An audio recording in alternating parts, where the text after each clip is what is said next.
Hello everybody, welcome back to the workshop. So today I wanted to take and have a little conversation about touch marks and how to make them.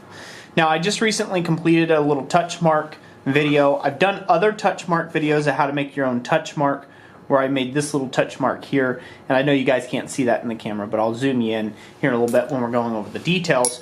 But the most recent one that I just completed was a touch mark for Tim over at Big Dog Forge.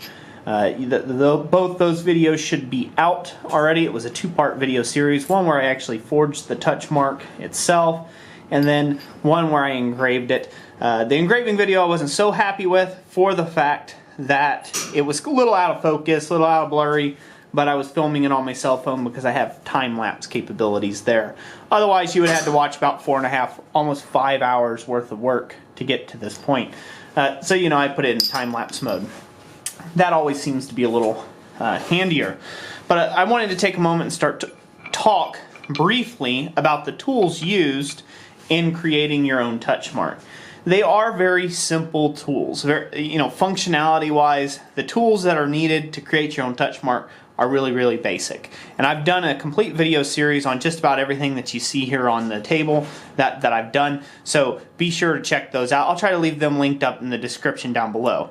They are there as a resource. Of course, I would appreciate your patronage of you watching all the videos, and of course I get some AdSense money if you watch the ads and things like that. But moreover, so to the point, they're there as a resource to you to help you out. So, please check out the other videos on this subject and all the other videos that you can probably find online. So some of the basic tools that you're going to need are, you're going to need your basic things. Now, I'm going to exclude the engraving for a second. So we're going to take away this engraving hammer and the little engraver, and we're just going to talk about the measurement tools that you're going to need.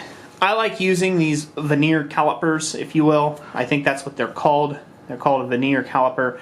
And they have fairly small increments on here. They have it both in metric and they have it in inches.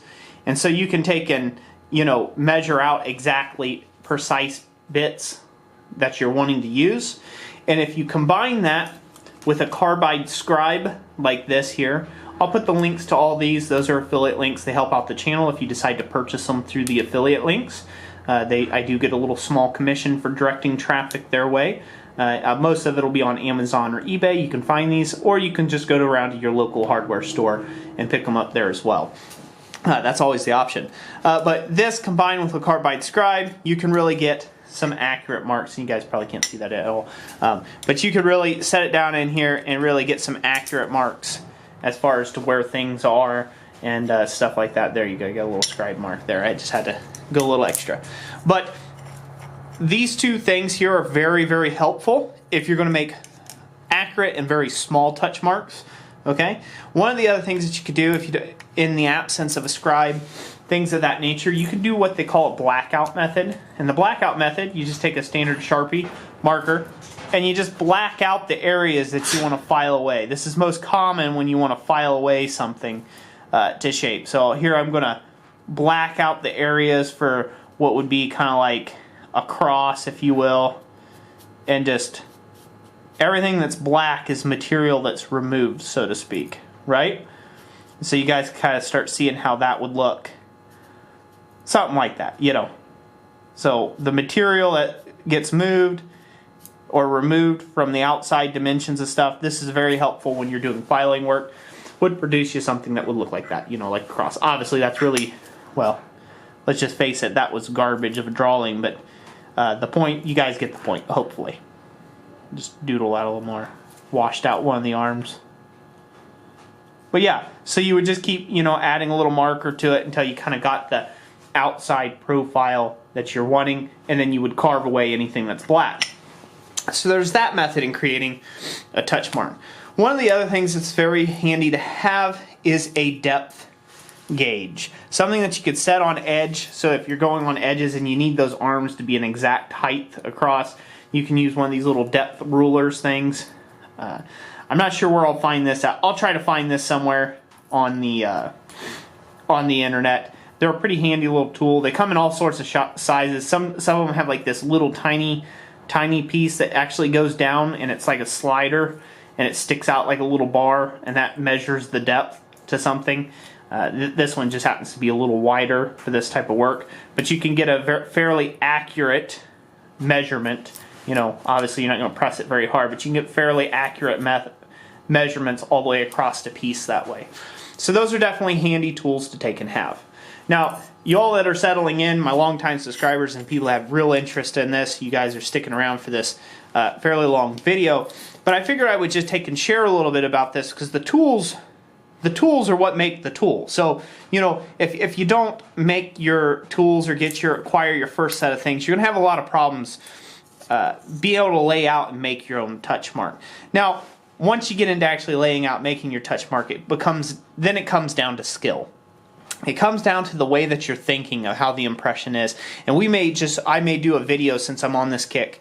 I'll probably shoot a video, and I know I will now that I'm saying it, about touch mark theory and how to think about a touch mark in order to create one on a piece of steel or brass or whatever, whatever you're going to be stamping, to be able to make a touch mark that'll look good.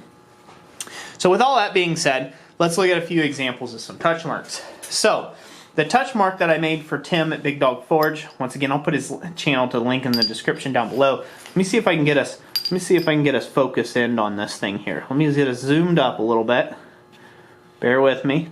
Let me get this there. Okay. So, Tim at Big Dog Forge, he has it's a big dog, and it's swinging a hammer, or it has a hammer, right? And then it usually says, it has a ribbon underneath it, and it usually says Big Dog Forge, right? Like it says that in the ribbon. Well, I ran out of space on this one, and I actually spelled it backwards. But we can get that in a different thing. Whatever you cut into the surface, in this case, with an engraver, this is the little engraver that I used here. Hopefully you guys can see that decently so. Right there. It's got some junk on it, sorry. I use that engraver there to take and engrave this entire front face here. The thing that's great about this, okay, is, when you're doing this, you have to do everything in reverse. So you got to think in reverse. The way this looks is this dog is actually supposed to be facing the opposite way. And so you had to take and make it go that way. So when you stamp it and you flip it around, as you can surmise, it will come out right on the actual piece. Okay, so that's something to think about when you're making these. So that's one way of doing it. So that's the engraving method. This other method used a combination. I'll try to bring this up here. So this is my particular tool here. This is my touch mark. See if I can get it to focus on the camera. Give me a second here, ladies and gents. I'm using a manual focus, so let's see if I get it. Nope, it's just a little out of range. Let me back it up. Alright, I think I'm about there. But you guys can see that, hopefully. But as you can see, it's a little anvil with a cross in it. So I used the filing away method, like we previously discussed with the black method. I used the filing away method for the anvil, outer shape. And then I used the engraving method, like I did in the Big Dog Forge touch mark, to add the cross, right? So I use that as my way of adding my cross, right? So that's how I did that, just so everybody knows. So that's using two different ways. There's one other way that you may have not thought about of making a touch mark. Let me back y'all up here, and hopefully I can get you a little more zoomed in here. Hopefully this will work too. There's another way that you maybe have not thought of yet, okay? And the way that you may be able to make a touch mark is just buy one from the store. So this is an impression art, I think it is, just a little cross. And so that's been kind of my touch mark for years so far. And it's went under a couple different variations, but mainly has something to do with the cross, as I'm a Christian-oriented company. But then, there's also stuff like this from the same place, impression art. Again, you can get stuff like this that looks pretty good. A heart, you could do a heart. Well, you can take something that's pre-made and then make a touch mark around that. So let's say this heart was a little bit bigger. So this here is like what they call like a 1/4 inch heart. But what if this was like 3/8 or a 1/2 inch heart, and then this was a 1/4 inch? Or 1/8 inch cross. You could fit the 1/8 inch cross inside the 1/4 inch heart. So the 1/4 inch heart would be stamped in. first into your material, and then you'd line up your cross and stamp that in. And at that case, you'd be using a two-part method for making your actual touch mark. So it doesn't always have to be incorporated into one piece. Okay, it doesn't always have to be incorporated into one piece. You can do it however you like that way. So that's just some food for thought, some different ways of doing it. I know a lot of guys like to make touch marks and would like to make their own stamps and things of that nature. And you know, it can be a little challenging, to say the least, right? I mean, it'd be a little challenging. Let's get you all focused in here. There you go. You see a little better now. And be a little bit of challenging. So we'll get into another video about touch mark theory and how what's actually happening to the piece and the material and how to think about making the touch mark. And this will hopefully help the beginners out there and even some of you seasoned smiths that haven't undertaken the process of making your touch mark yet. It's not that hard. It's just something you have to wrap your mind around as far as the way the material moves.